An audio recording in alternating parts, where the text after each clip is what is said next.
So today on Simply Happy Conversations, I'm talking with Dr. Hayley Quinn. She is an anti-burnout business coach, former clinical psychologist, and she is helping women around compassion and also around self-care in their businesses. And today, though, I've asked her on to help us talk about compassion and especially when it comes to decluttering. So welcome, Dr. Hayley. Hey, thanks for having me on.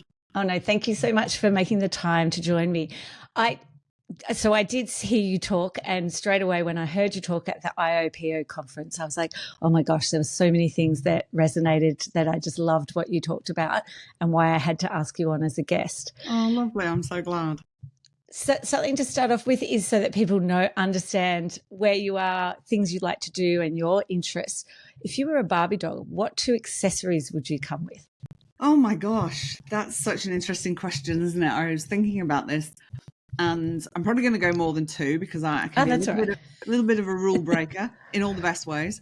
I think one would be a microphone because I'm really passionate about speaking and empowering women and getting my message across to women in the world.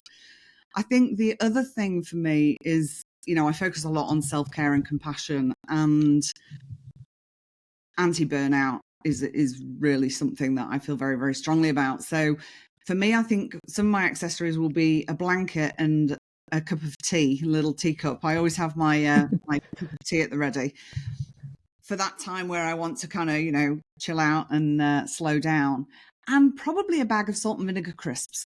Oh, wow. Oh, that's funny. The salt and vinegar crisp. Was that something that you loved, like when you lived over back home, or is it something you've, taken on when you've moved to Australia? I have always loved crisps throughout my whole life. I don't even think called them chips in Australia. Chips in Australia. I call them crisps. But yeah. That's funny. So if I was to come to your house, or someone from the IOPO was to come to your house as a professional organizer, what area would you love support around organising? That's an interesting one as well. I'm a neurodivergent woman. I have autism and ADHD, so I can be really quite organised. And then I have quite strategic doom piles as well in my house.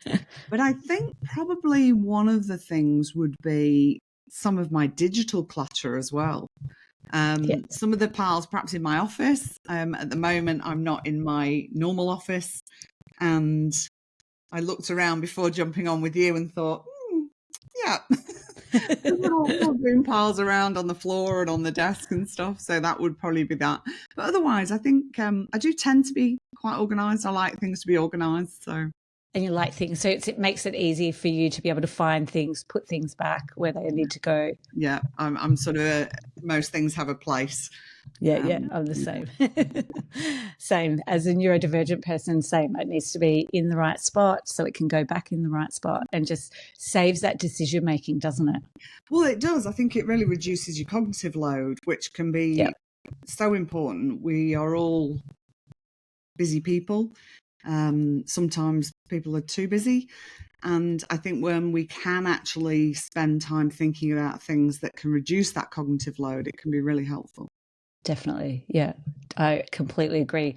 So just to talk about like how you've turned from clinical psychologist and moved more into the business coaching, tell us about your strengths then that you're bringing into this new sort of work area. Well, you've been doing it for a while, but now solely focusing on that.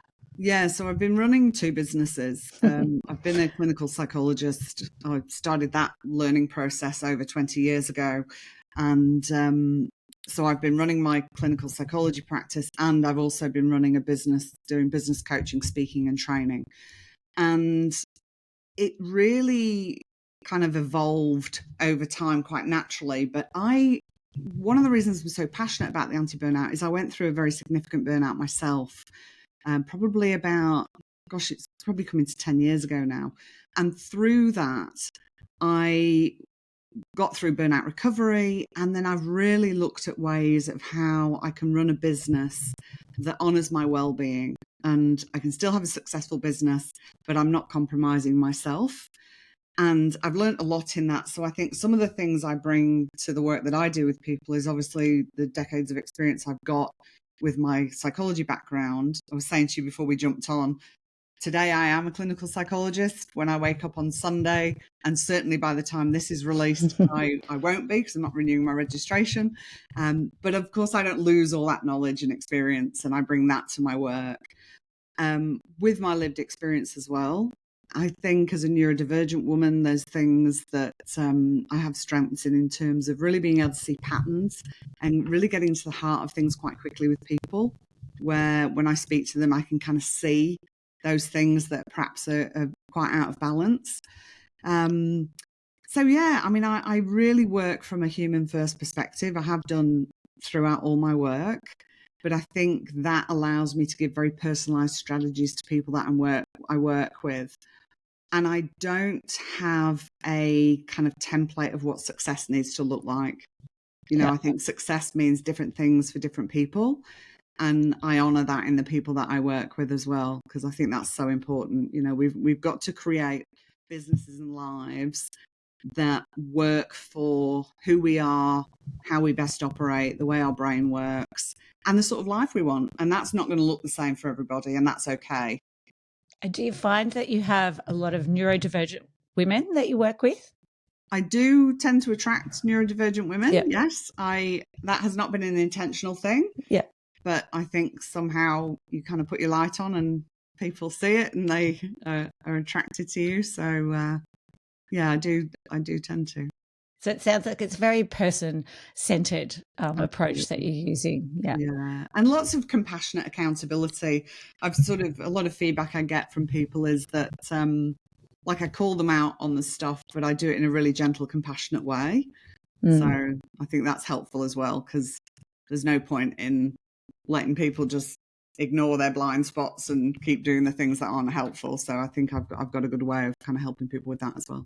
Yeah, definitely. And I think I could imagine like that is one of the strengths of being neurodivergent is spotting the problems, isn't it? And problem solving different things, which, I think we need to really acknowledge that, because I mean, even myself working as a professional organizer is spotting problems that other people possibly, and solutions, isn't it? Finding different solutions. Yeah. So maybe, sorry. Yeah, I was just going to say as well, I think a lot of feedback I get as well is that I really walk my talk.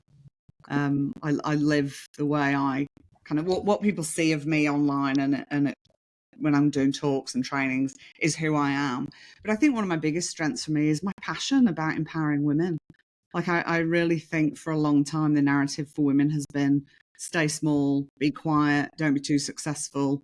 And I just want to help be part of shifting that narrative and really empower and uplift women. Yeah, and that's what came across in the talk when I heard you speak in person.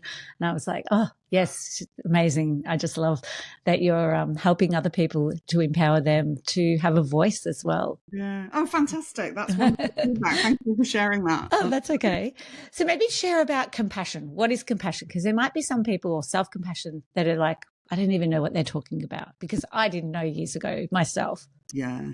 And I think there's a lot of myths around compassion is just kind of being kind and loving everybody or loving yourself and letting yourself off the hook and all this kind of stuff, and that people can sort of see it as quite a negative thing sometimes, that if they are going to be compassionate to themselves, then perhaps they won't be able to be successful or they won't be able to do the things that they do.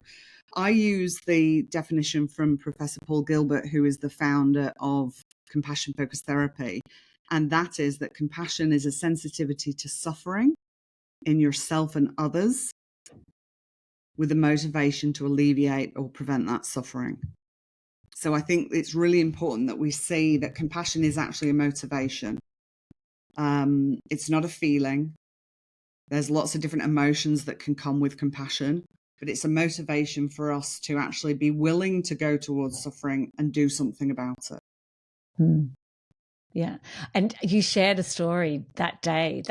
I think that was for me like, oh yes, this makes so much sense, when you went to your conference about compassion as well, and your own journey, and having to look back at your own self and go, oh, am I even being compassionate to myself? Which I think was a great example. It's absolutely been a journey for me. I probably was introduced to, I remember reading Christopher Germer's book, The Mindful Path to Self-Compassion, in 2008. And at the time, I was a single mum. I was doing university, and I was working various jobs. So I kind of read the book and then put the book down and got on with it. Right. I remember liking the book, but I think that was kind of it. And then I started learning about compassion focused therapy in 2013. And anybody that's heard me speak will hear me say that compassion has been absolutely life-changing for me. It's really allowed me to change the relationship that I have with myself. And in changing the relationship I have with myself, it's allowed me to make different decisions in my life, create a business in a different kind of way. I ask myself different questions. I make different choices. And I have a much nicer relationship. I had a very hostile, self-critical relationship with myself for many, many years. So it really has been a game changer for me. And what about the link between neurodivergence and then self-compassion as well? Because some of those things you just said then, I completely relate to from, before I actually had formally identified. It was like just nasty and you're lazy, you're this, you can't do this. Whereas I think over time and with therapy, it's that self-compassion component. Yeah. Yeah. Look, I think neurodivergent or not, I think a lot of people have challenging relationships with themselves. And I think there's a lot of pressure. I think there's a lot of pressure put on young people. And we can develop this very self-critical voice. And I think, for a long time, there has been this kind of push mentality. Definitely. Push through it, come on, you can do better than that. And what we know from the research is self-compassion is a greater motivator than self-criticism. So if we can actually be compassionate to ourselves, we're more likely to want to try something. We're more likely to want to work harder at something than if we're actually self-critical. And I think the point you make is, and I think this is the experience for many people, living without understanding your neurotype can be really, really hard for people. And people can end up feeling like there's something defective about them, that they feel broken. They may have, I won't quote the exact research because I can't remember it, but, kids with ADHD, the amounts of negative comments they get by a certain age is just huge, right? So I think when people have the identification, it can really lead to a greater understanding of why you do the things the way you do them. And that can allow us to be more compassionate. Now, I had already built a really good kind of self-compassionate relationship. I was identified 2 years ago, or just coming up 2 years ago. And even though I was really self-compassionate prior, because I'd done a lot of work on that, it was almost like, okay, well, this is even more reason to be compassionate to myself. So it just enhanced that for me. Yeah. And I found the same. Exactly. Yeah. It really, especially when I hear people who say, oh, I don't want, a label for my child. It's like, as an adult, I'm like, oh my gosh, it's like the best thing. I wish I have had that, growing up. Yeah. Yeah. And again, different things for different people. Some people want that, some people don't. And, we've all got to kind of go our own pathway and do what works. Hey? Definitely, definitely. So as an expert around compassion, what's some of the things that people can do to show compassion, especially when they're thinking about decluttering? Because that's where I see a lot of criticism towards themselves, a lot of, the names, hoarding is probably the biggest one that I'll hear them say and put themselves in a box rather than separate it as a behavior as well. Yeah. Look, and I think it's a really complex area. Hey, there's lots of shame and self-criticism that comes with that, and I think unfortunately there's also a lot of stigma. Like with many things in our society, there's a lot of stigma when somebody is struggling with something or something seems different to what people think it should be.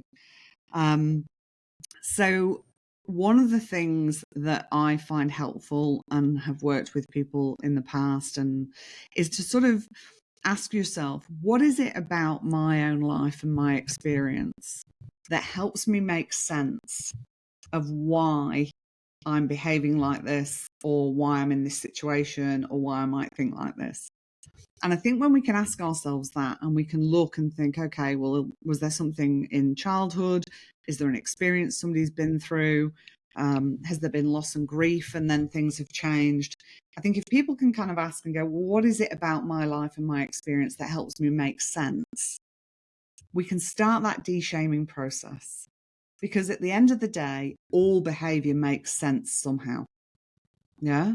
Oh, definitely. There's always a reason, isn't there? Yeah, people don't get in situations like, I'm sure if you asked anybody if they were struggling a lot with whether that's, what you might class a messy house, or whether that is what you might clinically class as a hoarding disorder.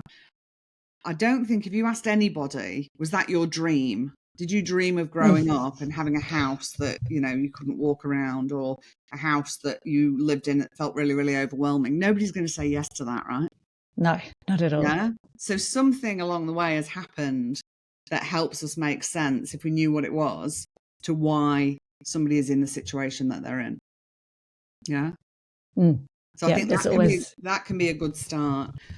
And one of the sort of, well, I say simple because it's not simple, because for a lot of people, engaging with compassion for themselves or from others can be really, really tricky. I think many people, we talk about the 3 flows of compassion. So compassion to others, which I think many, many people are very, very good at. But self-compassion, so giving ourselves compassion or receiving compassion from other people, can be really difficult. So when I say simple, I don't mean it's simple, because I know it's not. But one of the things we can do is sort of ask ourselves, if my best friend was going through this, what would I say to them? How would I treat them? Because likely is it wouldn't be the way that they are being with themselves if they're being self-critical. Yeah, definitely, isn't it? The way we, Yeah. Even a family member, isn't it? You wouldn't speak to them like that. No. And if somebody has children, it's like, well, what would you say to your child if they were struggling with this? And, I will often say to myself, depending what's going on in my life, and to other people, you're doing the best you can under the circumstances you're in, with the knowledge, the skills, and the resources that you currently have. And nobody can do better than that. Yeah. It might not be where you want to be. It might not be how you want it to be, but you're doing the best you can. So if you can just start there, it is, and then it's a practice of noticing when that critical voice starts to show up, and replacing it with perhaps what you would say to your friend or loved one. I love too how you talked about the 3 types of compassion and broke those down. And so is there, like you said, obviously there's the compassion for other people, compassion for yourself. Is there other things that you would do to show compassion to yourself, or practices that that you work around with some of the clients and some of the coaching people? Yeah, look, I mean, on a personal level, I start my day with greeting myself. It's like, hi, Hayley, how you going? What have you got on today, and what do you need? And I do that throughout the day, of checking in, like, how am I feeling? What do I need right now? And then really listening. And then it's like, okay, can I actually respond to that and take action? There are so many practices in terms of self-compassion. There's lots of imagery practices. You can listen to guided meditations. But I think for me, I think of it as like, I know this was my process. It's like, if I was meeting somebody new and I wanted to form a friendship and get to know them, what would I do? Well, I'd ask them questions. I'd get curious and I'd ask them questions, and I'd listen and pay attention to what they were telling me. And if they were to ask me for help, I'd tune in and think, oh, is that something I've got skills to help with? Can I do that? And if not, do I know anyone else that could perhaps help them with that? And I thought, well, I can do that with myself. I can actually get to know myself as if I was getting to know a new friend. And that was my process of changing my relationship with myself. So I think it's really, my biggest thing when I'm working with people, and particularly when I'm doing business coaching as well, it's like, get to know yourself first. All the business stuff can come. You can learn business, you can learn strategies, we can talk about marketing, all that. Get to know yourself first. Understand who you are and what you want. And then start to get the pieces together. Yeah, that's great advice. But I think with the when we're thinking about the flows, you know, in the work that you do, you go in and you help people. What you're doing is a very compassionate act. You're seeing suffering at whatever level it might be. It might just be if I said, "Hey, could you come? Like my office is looking a bit of a tip, and I could do with some help with the little doom piles." It's probably just going to be like a one-off short thing, and we can get it sorted. Or it might be, you know, somebody's grieving and they need their partner's things sorted out, or it might be that they are struggling with hoarding.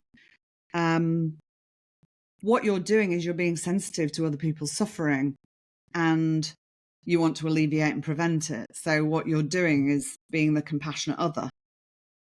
And I think when we work with these three flows, there's a lot of talk on social media about self-compassion, self-compassion, self-compassion, self-compassion. And it's like, yes, but what about the other flows? Because if somebody can't ask for help, or when help is offered, they can't receive it, that can be really problematic. And I think at the conference, I probably shared that's the when you story shared. about New York. Yeah, you did. Do we have time? I could. Yeah, you have time. Yeah, you have to share that because that was very, very. I really like that. Yeah. So as I had said, I'd really built this self-compassionate relationship, and I'm like, I'm all over this, nailed it. And I went to New York. I've been invited to speak at a compassion retreat, and we had a dinner at the host's house the evening before, and I was walking out into the back garden. I will say I was not drunk. I walked out into the back garden. I tripped on a step and I kind of busted my ankle, and it was really, really painful. And of course, I'm at this compassion retreat, so all the speakers are people who are really compassionate. They all came flooding over to me to help. And I had this really visceral response. And again, I won't swear on your podcast, but I was like, I wish they'd all just off, you know, like get away from me. And it shocked me because I was like, oh my gosh, these are people I know, they're really caring. They want to support me. And this is making me feel physically ill. Now, I had no choice because I couldn't walk. So I had to accept the help. And then at the venue, there was very steep stairs and I had to have people help me up the stairs. People were having to go and get me food. The host ended up getting me crutches. That was such a valuable lesson for me because I was like, oh, but I'm all about compassion. I've changed this relationship. I've got a really compassionate relationship with myself. But I hadn't stopped to think about where am I in terms of receiving compassion from others. So that was quite a number of years ago now, and I've become quite proficient at asking for help. And that's actually really great because you get help and you don't have to do all the things yourself, which is wonderful. So I think it can be really important that we do hold in mind these three flows and don't just think about it being self-compassion all the time. Of course, self-compassion is important, but all three flows are important. Yeah, and that was the one for myself. And even at the conference myself, I had a huge hematoma, a cut on my head, and everyone was offering help and support. And you shared that story, and I was like, it's like a aha moment of, yes, okay, probably still need to work a little bit on that. Because it was people I'd never met before and that they were offering all this help. Yeah. And we're not meant to do everything ourselves. No. We're social beings. We're meant to be connected with others, you know? And I think it's a gift. I mean, if you think about when somebody needs help and you're able to offer that help, it feels good, right? We feel good helping other people. Well, then we're denying that gift to somebody else if we kind of go, no, I'm fine. I can do it myself. I'm all right. I'm very independent. Yeah. Exactly. And so I love that there's the three parts that, you know, that we need to sort of work on and look at rather than just. So when you talk about it, you talk about it as compassion and then underneath it, the three flows, which is self-compassion. Yeah. Compassion to others, compassion for others, and compassion to ourselves. To ourselves, yeah. Beautiful. So how can people find you and also talk about the podcast, your podcast as well? Yeah, so I've got a podcast called Welcome to Self with Dr. Hayley D. Quinn. It initially started off as a podcast purely for therapists. It was called Caring for the Human in the Therapist Chair. So when people go and look, the early episodes will say that. But I'd had people saying to me, this is really helpful anyway, and I'm not a therapist. And as my business evolved and as I was getting feedback from other people, I changed it, and it's now just Welcome to Self with Dr. Hayley D. Quinn. So that's on all platforms. And I talk a lot. It is the main audience is aimed at women business owners in service-based businesses. But again, I get feedback from people saying it's really helpful for just humans, because it is a very human first lens that I look through, and it's a lot about self-care and compassion. So even if you're not running a business, I think you can apply the things we talk about. Yeah. Some of it might be a little bit more niched into a particular business topic, but generally it's, I think it can be a really helpful podcast. I have a website. I'm actually in the process of a rebrand because I'm moving out of psychology and purely into my business coaching and speaking and training business. So I'm having a rebrand and a website launching early in the new year. So, which is perfect for this episode will come out in the new year. So we can definitely include the links if you don't know them yet, what the actual official. Yeah, so my website is drhayleydquinn.com. Yeah. So if the new website hasn't quite launched, then it won't quite represent where I'm at. Yeah, but, I think February, we're aiming for around February for the launch of the website. So that's really exciting. So, and I'm always happy for people to, reach out and, on social media as well. And I'll include all those links as well for people to contact you and reach out. And it's all under Dr. Hayley D. Quinn, so it's pretty consistent all across the way. Oh, thank you so much for your time and sharing all your wisdom around compassion. And we'll have all that in the show notes so people can contact you. Fantastic. Thanks for having me. Oh, no, thank you.